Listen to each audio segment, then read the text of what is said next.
Hi everyone, and welcome back to another episode of Fem Forward. And today we have a special guest. Her name is Evan Woods, and she is a senior of the class of 2025. Hi Evan. Hi girly. So basically we're just going to piggyback off of what we were talking about in our first episode, which was how we felt coming into the school as 6th graders, and Heaven is going to touch upon her journey here at Young Women's as a Lady Monarch. Yes, ma'am. How was your first day being a 6th grader in Young Women's? Well, first I was late, like an hour late, which is... That is so real. Yeah, I don't know, whatever. I don't know, I had Miss Jordan first. It was good, honestly. It was just chilling, like, I don't know, I had no complaints on the first day. Like, we just went to all our classes, and then, yeah. As a 6th grader, did you struggle to find, like, a group of people you fit in with? I mean, not really. I feel like I've always been really social, so I just, like, was with everybody. I never had, like, a group. I feel like I just gravitated to everybody. Mm-hmm. She's a social butterfly. Yes, Of ma'am. course, she's I a am social the monarch. I am the monarch.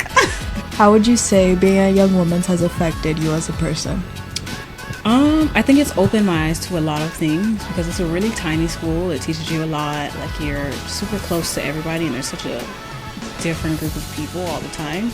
So it's like you're just seeing different things every single day, and I think it taught me how to just appreciate everyone and everything, and like what they're going through, and like put myself in their shoes and everything. So yeah, I think it just taught me to just appreciate everything. That's good. Snaps. Did this like realization of you appreciating everyone and the way they come, was that like the first thought you had at like coming into 6th grade? Was that your attitude? Like, Oh no, not at all. Not at all. I was just here to be here. Yeah. I didn't even know that I was coming to the school at first. Like, I thought I wasn't going to be here, and I didn't know until like we went uniform shopping. So I was like, You what saw are the we, skirts, what and are you we were doing? Yeah, I saw the skirt, and I was like, oh, that's interesting. Mm-hmm. But yeah, no, when I first got here, like 6th grade, I was just doing whatever. Like, I was bouncing on the wall. Were there any classes in particular that you were like really scared to take at first? And I don't know, probably art, because I couldn't draw. but you're a really good artist now. Oh my God, My understanding, no. yeah. Stop it. I had a question. Yeah. A little question. What was your reaction finding out that you were coming into an all-girls school? I didn't really care. Oh, really? Yeah, no, I didn't really care. I was like, it's just school. Like, I'm just gonna go there and come home. That's interesting. Yeah. Yeah, I also felt the same way. Really? Yeah, I some did other not. people I might feel. disagree. I felt so disappointed. Like, I was so sad because how I found out about Young Women's was like a family friend that had come here when she was about like 14 or something, and she was like, it's such an amazing school. It's really good when it comes to like the curriculum. You're gonna get a lot out of from the school. And she's like, especially you're very well, like, and you're very high academically, you're gonna strive to it. And I was like, I don't know how to feel about the all girls though. And I got bullied for it. I remember when No way. they were like, oh, you're gonna, I can't say this. Oh, I this know exactly stuff. what she was gonna say, but Yeah. I experienced the same thing as well at my old school, except that I was proud to show it because I know like 4 or 5 girls that went to the school, and it was already set in stone. Like, it was 2011, I was in kindergarten, and I already knew that I was I coming love to how Young you remember Women's. the day. Oh, wow. It was Yeah. 2011. 15. I knew I was gonna be a Lady Monarch, so then Period. She was destined. yeah. Wow. And so then in 5th grade, I was like, bye everyone. Spread your wings. She's like, losers. So, but yeah, that's how I felt. It's been really fun. Uh-huh. Yeah, I agree, honestly. Yeah, after like being here for 7 years, it's like I don't see a difference. Me either. I I think we come all here- just got taller. Exactly. No, and it's like coming here and it's like it's all girls, and I'm like, what? There's supposed to be guys here? I forget. Yes, I like forget. with the boys' school, and like when we have our Yeah. little events and everything. And I'm it's like, oh, you guys exist. y'all exist. I'm like, oh, hi. Yeah. I think it's made us like really mature, It has. like just being around like everyone. Less drama. Well, I think I get all my drama from the middle schoolers. Exactly. I just be tuning in. As middle schoolers, there was a lot of drama, I feel. Especially because we were such a big grade. We were one of the biggest classes to come Yeah, it was into like, what, Young 100 Women's. something of us? Yes. we but were a I big feel class. it was. We're me- 19 now, guys. So. Yeah. We're 19, but it's tiny but mighty. Of course, always. But I feel like most of that was going on in middle school was by people who wanted to leave the school. Yeah. But the rest of us Or left. little angels. We were all like us. We were all peaceful. For sure. Guys, I wasn't peaceful.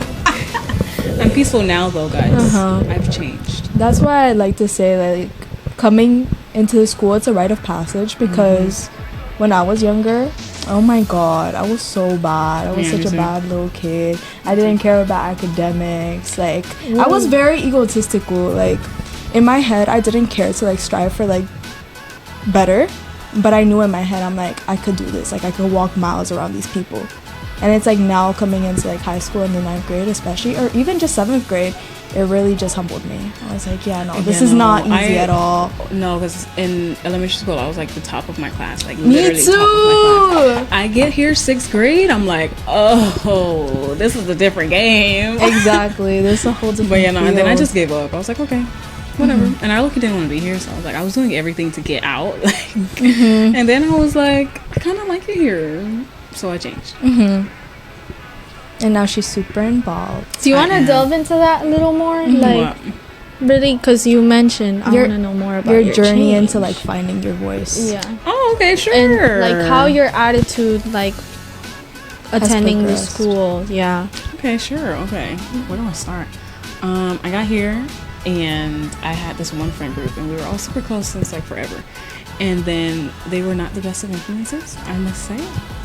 And there was this lovely teacher, Miss Burrows. She was like, Heaven, like, you don't have to be doing all that, girl. Like, come on now. Shout out Miss Burrows. And I was like, yeah, but it's fun. So I was literally bouncing off walls. I was just having fun and everything. And I was in Mr. Pfeiffer's office all the time. Like, all the time. Like, you know how these two seats are here? This was my seat. Right there. Every day. Loved it. And then I hated it because then I had to go home early. But yeah, and then I just realized, I was like, I can do a lot more with my life. You know what I mean? And I'm glad, I can't believe I realized that in middle school, because I feel like it takes people a lot longer to realize that they can do things with their life. And I think that's what I learned here, is that even though we're so young, we can just like do a lot of stuff. But yeah, and I was like, I can just do so much with my life. And in like 8th grade, I was like, okay, I'm gonna change. And I feel like I used COVID and going into high school and everything as like that fresh start and everything. So yeah, here I am, and now I'm in everything. Good. Oh, she is. Is there any club in particular that you have really created like a love for, like a motherly love? Oh, like that is your club. BGI. Yeah. Okay. BGI. Tell us about BGI. Okay, BGI stands for Black Girls Initiative. Fun fact, Miss Burrows made that club for me. Oh, I love shout out to Miss Burrows again. It was so funny when I found out. I didn't even know it was a club until like 10th grade. Oops. But yeah, I love BGI. I love its message. It's more of like we're creating a sisterhood inside of a sisterhood. You know what I mean? Because when I first got here, it was like a super duper tiny amount of black kids. So like, and then we weren't behaving well either. So she just made that little club, and it's become one of the bigger clubs now. For Club Fair, I think we got like 80 new responses. Wow. Thank you. Amazing. Thank you. But yeah, that's like my little baby now. I love that club. That's great. I love that for you, Heaven. Thank you. So everyone that comes here, you can all find your own like little social outlets. Yeah. Like, Nubia, do you want to talk about what's your like baby? I know we have a similar I have baby. a lot of babies. I have a lot. Or not really a lot, just 2 in particular. I really like my baby is HIP.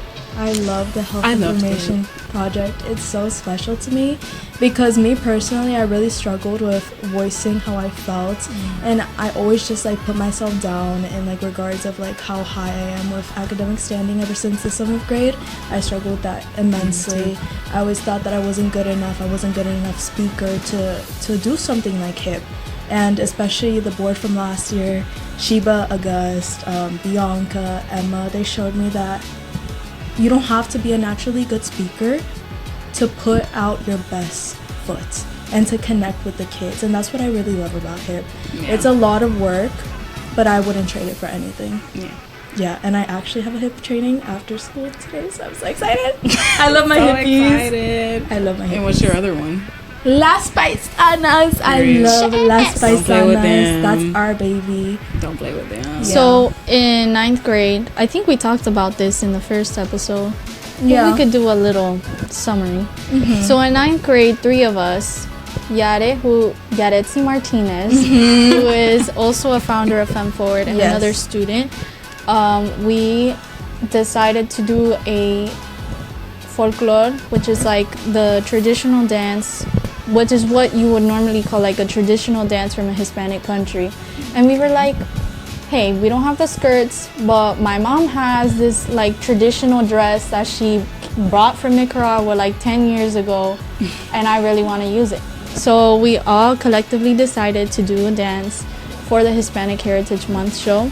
And then we started thinking, we have so many Hispanic girls in the building, yet none of them have really truly connected to that part of their culture because, well, whatever the reason may be, like also it costs a lot to buy those dresses. I've heard. Yes, Oh my A god. lot. So we were like, let's start Las Paisanas. So Yaretsi thought of the name, and then we were like, it has a nice ring to it.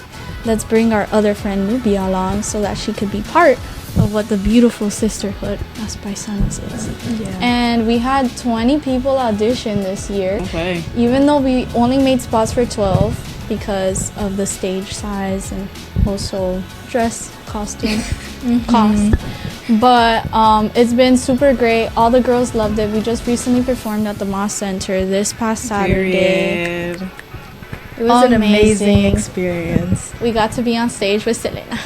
Oh, A Selena impersonator. And Selena in person, Yeah. guys. they're famous, We miss guys. Selena. My classmates, they're literally celebrities. Like, wow. Yeah. But yeah. Just goes to show how like young women is so small but mighty. Like Emerald has said so many times, especially our class. Like we're small but mighty. But yeah, this school, it may not seem like it from the outside, but on the inside we have so much to give. So let's wrap this Femme Forward episode up. Okay. So thank you guys so much for listening in. If you guys have any other questions, suggestions, anything that you would like us to discuss as a group Femme Forward, then please go ahead and reach out to us and we will be willing. So thank you for watching another episode of Femme Forward. And we'll see you at the next one. Toodles. And we will have a new guest appearance. Yes, we ma'am. will. Bye. I love this. Right?